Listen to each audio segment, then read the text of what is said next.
Such a beautiful day. We don't get a lot of those lately here in Germany. It's been nothing but rain the last couple of weeks.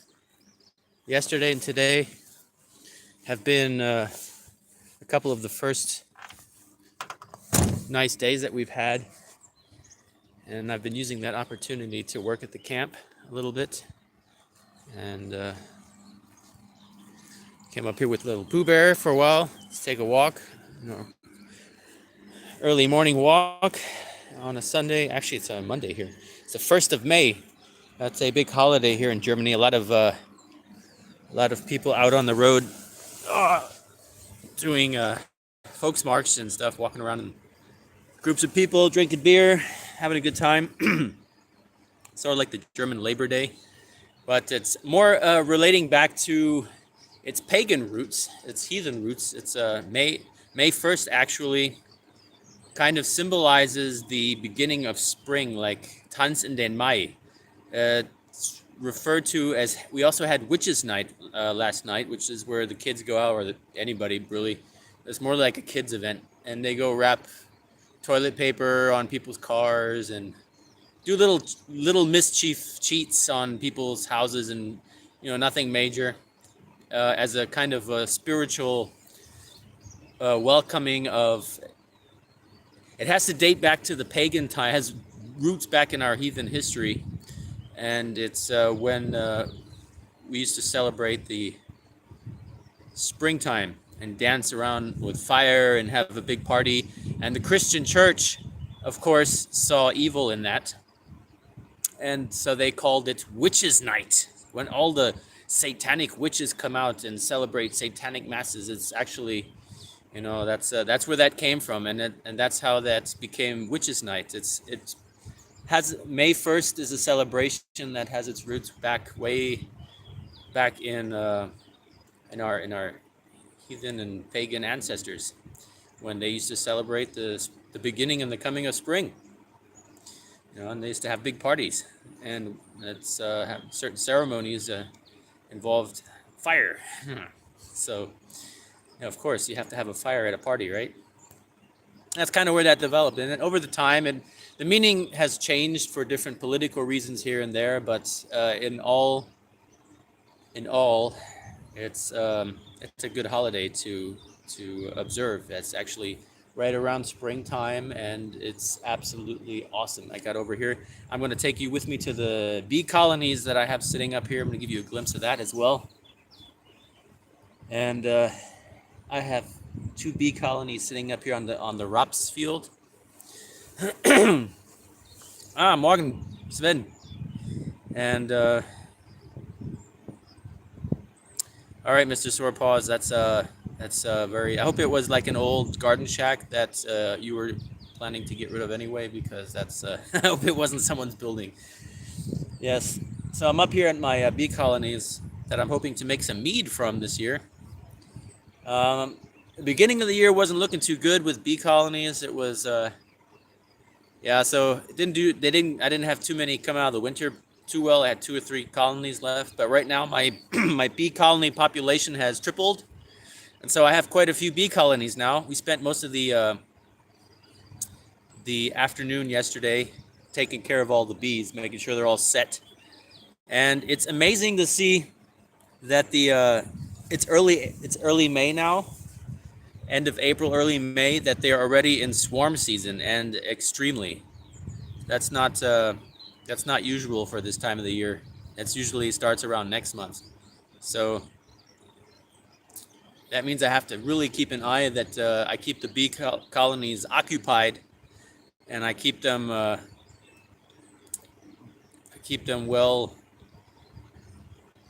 busy, basically. Because if they're not busy, if they get crammed into that box, if they feel like their swarm instinct is going to kick off, and then they'll put a bunch of queen cells everywhere, and I may not catch them in time, and then the queen will leave with like 3/4 of the population, and then there goes like 500 euros of my money. Yeah. It's snowing, Monkoko 64. Oh, you must be somewhere way in the north of Norway right now, because right here in Germany, it's beautiful weather. It's not warm. The sun, as you see behind me, is just kicked out of the clouds for a little bit. I had a little scratchy throat today, but yeah, it's nothing unusual for a morning to wake up and it's kind of chilly. I'm just sitting on these steps now, my butt's wet. Yeah, so if you hear any like really weird electrical noise, let me turn the camera around. Let's see how that works. Like, boop. There. I'm sitting in front of this ugly, absolutely horrifying, disturbing piece of machinery here that you see popping up everywhere in this beautiful landscape. And it's just disgusting, these windmills. But it's nothing I can do about that. So we're not going to talk about that today. That's just in case you hear this noise. It's a beautiful place, though. I love it. I could drive up here. I could park the car. This is a place where I used to come hunt all the time. It's one of my favorite stands over there.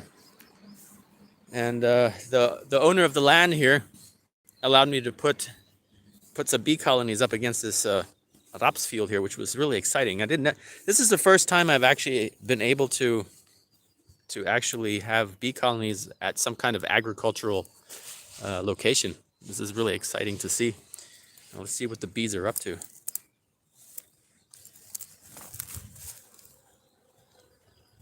Yeah, if you can hear them. Can you hear the bees? I don't want to get the phone too close because they don't like electronics. Let's see if I can zoom in. No, it won't let me do that. Okay.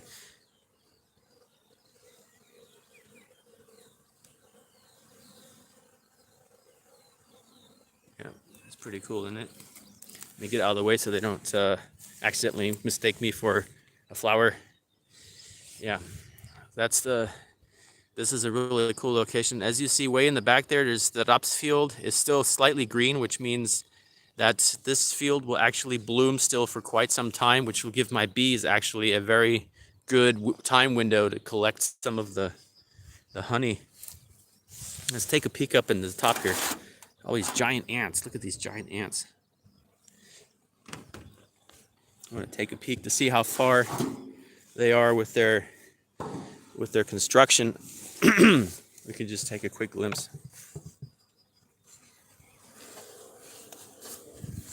It's not very windy up here today. You get times where it's so windy up here you can't really stand next to the bee colonies. The wind will blow this plastic off. Look at the little critters inside there. Yeah, they can't come out. There's a plastic sheet on top that keeps the warmth in a little bit, and it allows me to inspect the colonies to see what they're up to. Yeah, bees can't hear you. Bees don't have ears, so even if I said hello, they wouldn't be able to hear you. But bees do sense sound in the form of vibration and frequency. That's why when there's thunder out or if there's a loud noise, it makes them very nervous, and it's not fun to be around nervous bees, let me tell you that. Let me put the lid back on so I don't disturb them too long. And then we'll put this brick back on top so the wind doesn't blow it away because it gets very windy up here. Yeah. Let me just take a look in the other one and make sure everything's set here too. And then I don't have to come back up here I come back up here twice a day because the Viking camp is actually down there in that valley on the other side. I could walk down there within like 10 minutes, but it's a super steep drop off. I've walked up here plenty of times in my metal detecting adventures. Let's take a quick look. Hey, there's a little bee that got stuck under the lid. How'd you get under there? Out. Yeah, looks good to me. They're working away, building those honey frames. Building the honeycomb. Let's put the lid back on. All right. It's beautiful. If I had some way of zooming in over there, I was just talking to, I just had Pooh Bear out for a little bit on the long leash, and then he just stopped dead in his tracks and pointed out that over there, I wish I could zoom this. There's 5 deer. If you see that electric tower right there, there's a little bush right here. There's like 5 deer just barely, you could barely see them with the eye, but this camera won't pick them up. There's 5 deer over there, which is beautiful. Yeah, the bees are getting busy. That is correct. And yeah, I'm really happy about that. This is actually, I like to come up here. Last night we took some awesome epic pictures of the sunset. It sets over there very nicely. And as you can see way in the back over there, maybe if you can't, oh, my finger's in the focus now. There's even some more of those ugly ass windmills. I hate them. They're just everywhere and there's nothing I can do about it. So just whatever. It's one of those things. And this is a raps field here. I have a raps field over there. A raps field. There's another one that's there because there's a road in between those two. And then there's another one over here. So my bees actually have lots of resources. I should have probably brought like all my colonies up here, which would have been probably a pretty good idea. But this is more like a little test because I'm really happy I'm allowed to do this. And just to see how that would work. It would have been more profitable if I would have already had some for the honey super on top there, what we just took a peek. To have some already built honeycomb.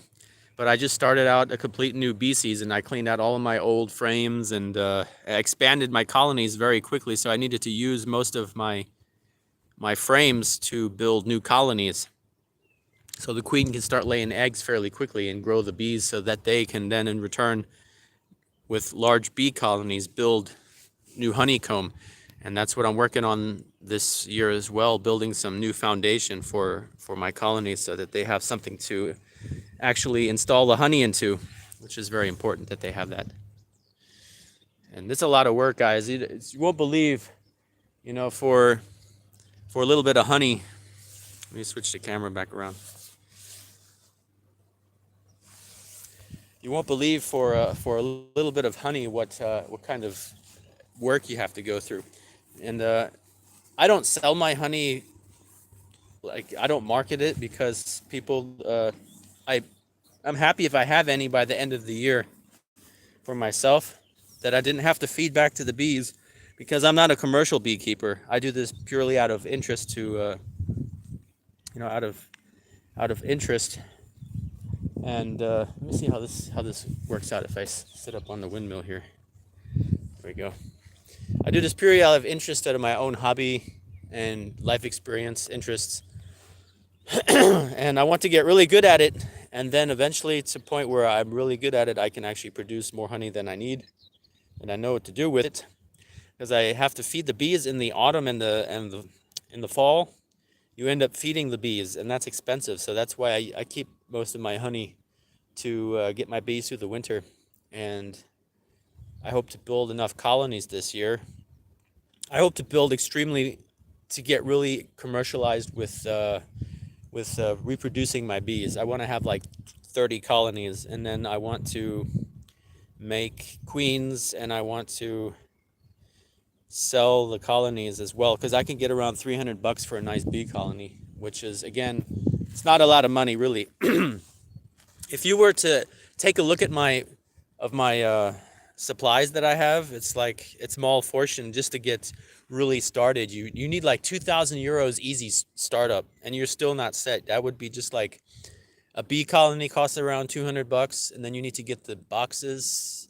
That's another $200 plus the frames. It's another $100. That's just for one colony.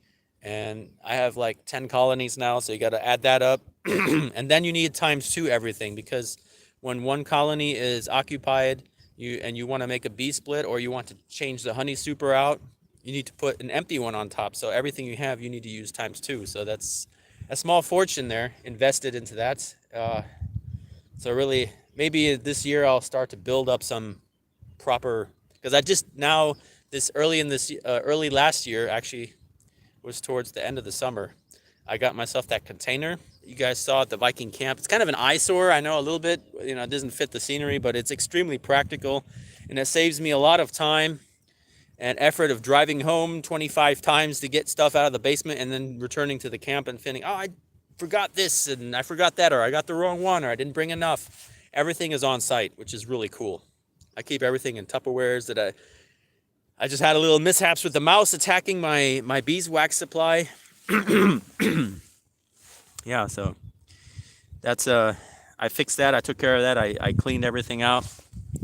I have disposed of some of the contaminated supplies. I'm looking down here. I'm looking to see if I can find a 4-leaf clover. I find them all the time, actually. People don't believe me. Maybe someday I'll show you guys. But I do have a couple spots where I know they grow. It's a genetic mutation. And if you find one in one place, you'll find a couple more. It's distinct to the location of the patch of clovers that you are looking in. And this, I haven't found any up here at all yet on this patch of on this land here. But you could go maybe 10 yards down or 20 feet over here and look at another patch and find like 5.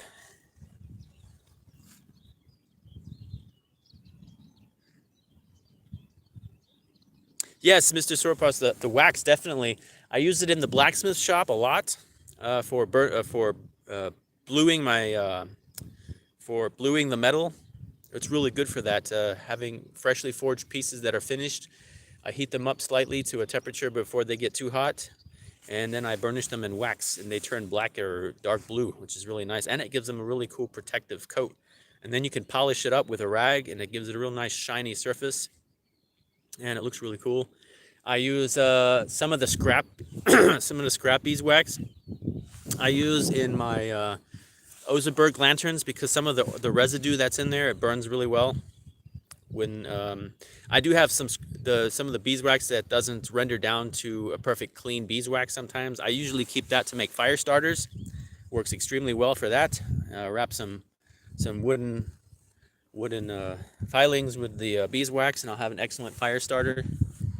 And yeah, I use it for a lot of things, actually. And what I also do is I collect up the beeswax. Every time I do a hive inspection, I usually have like a baseball size amount of beeswax that the bees actually start building where they're not supposed to, like under the lid, in between the frames, at the bottoms. You remove all of that to keep a nice orderly system going. If you don't take it off, the bees will actually seal that box up so you can't get it open anymore, and you'll end up destroying you'll end up hurting the bees and destroying the bee colony, the frames and stuff in there. So you want to keep it nice orderly inside there and actually harvest that wax. I actually enjoy that. It's a baseball size ball of wax almost every week. So just from opening up and from doing hive inspections every week. And I collect it up, and about once a year I take it to the supplier where I buy my supplies, and they trade it in for foundation, for the flat pieces of wax that you put in the frames, already melted and shaped to the format that I have. You just basically trade it in, and you get like 90% of the beeswax for free, and you pay for like the packaging and stuff, which is a pretty cool deal, actually. They have like a factory set up there where they do it all on site themselves and test the wax. Yeah, you can use it on leather too. You can thin it up a little bit. I have a whole bunch of different patches of beeswax. I even have some beeswax in my survival kit. It's pretty cool. I use beeswax when I make pine pitch glue. I put a little bit of that in there, and it makes it a little bit more malleable. Yeah.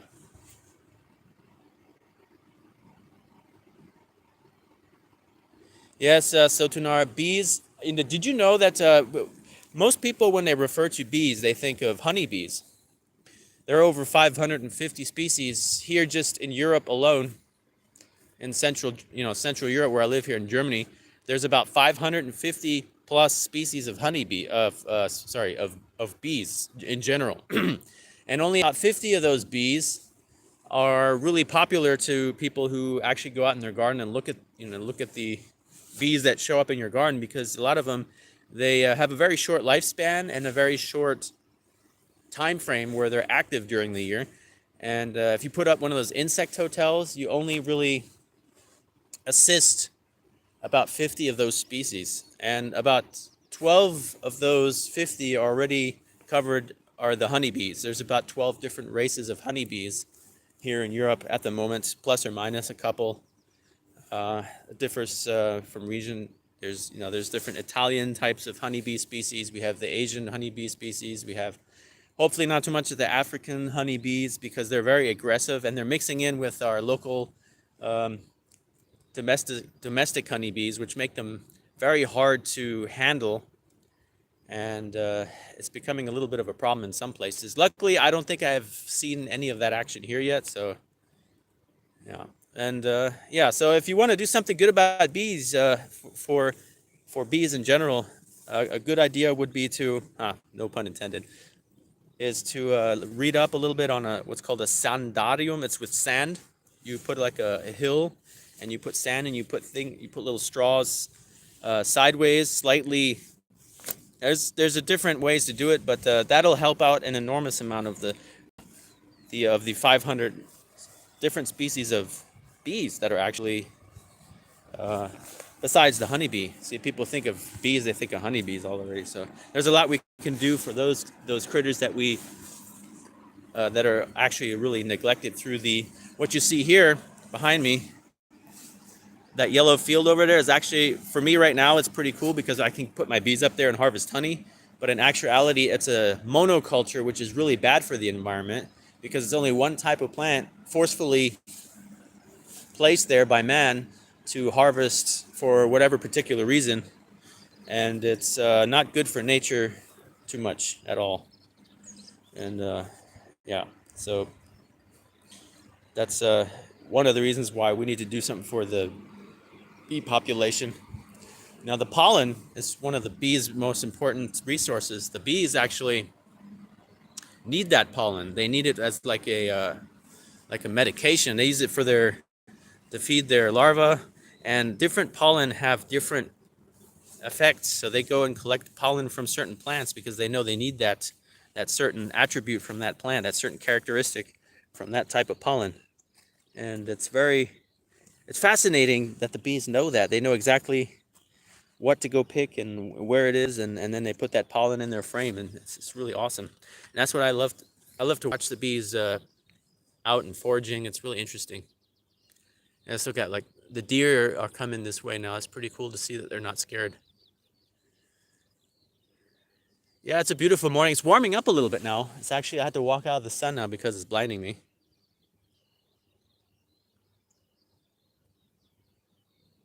Ah, okay, cool. A flower field for insects.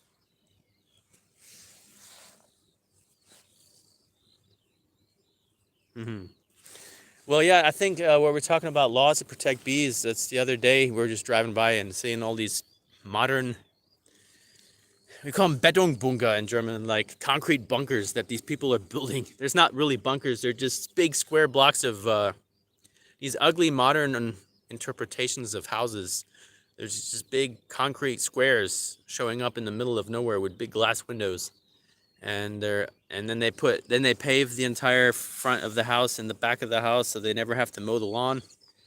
That's where I think there should be a tax about, if you don't have at least maybe a couple of square feet somewhere with something useful planted for the bees, then I think that should be that's something. Or for the insects, not just like leave bees, for the insects that are pollinators especially, and for birds maybe even some kind of if you some kind of useful habitat there for that. I think every house, if they can, should have some kind of helpful trees or bushes or plants in their property. That would make a great difference already. They've already tested that theory in big cities as like Berlin. Berlin actually has apiaries on skyscrapers, if you believe it or not. Some of the big buildings, they have bee farms, or their honey farms, on the top of skyscrapers in the middle of the city, which is it was a scientific project they tried out, and they actually registered it as super useful because they had loads of honey. All of a sudden, they were realizing that the bees were actually pollinating all of the plants people had a lot of plants out, and there's actually, because Berlin is in like the middle of a natural park too, so there's also a lot of wildlife outside and within the city as well, on the city limits. And there's a big park in the center of Berlin that's where that's pretty interesting.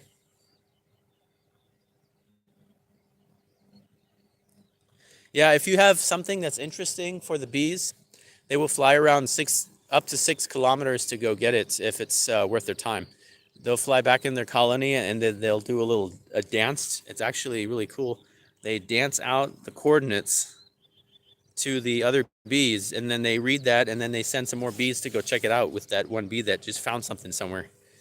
And they fly up to 6 kilometers to go collect pollen. It's just they basically work themselves to death in the little bit of time that they're the summer bees. They don't live very long because they're working themselves to death. They live around somewhere between 2 to 6 weeks, and that's it. Because that's, like I said, they just literally work themselves to death. The winter bees, they can live up to six plus months because they have a fatty layer, and they don't really work much. They just sit in the hive and heat the hive and keep the hive. Their main feature is to keep the hive alive until the next spring. That is the only reason that they exist. And once spring comes and the queen starts laying eggs again, then those bees quickly perish, and the next generation of summer honeybees comes around the corner. Yeah. Well, that's a nice little chat there we had today. I'm going to walk back to the van here. We got little Pooh Bear in there already, anxious to go home now. We haven't had breakfast yet. I'm thinking of making some scrambled eggs with bacon. Everything's fine up here. The sun, as you can see, the sun is now somewhere behind me here. I don't know if you can see it. Anyway, the sun is coming out. It actually feels really good. I'm going to go see if Vanessa has made it out of bed. And we're going to go start the day and see what we can do. And the bees are really flying now. Once the sun hits the beehives, they all come out. That's what they're waiting for. That's like their wake-up call. Snowing, wow. Where is it snowing right now?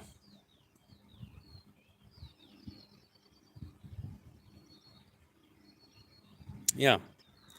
Well, okay. I'm gonna have to hit the road now. It's a beautiful day. I might take the camera out and do some filming today. I have a lot of work to do at the camp. I'd like to do another video today. We're not sure what we're gonna do today. We're gonna do some filming. I have my handy helper today. Vanessa wants to operate the camera, so I can actually hands-on work on my project without having to do both tasks at the same time, which would be really cool. And I'd really like to film something today, if possible. All right.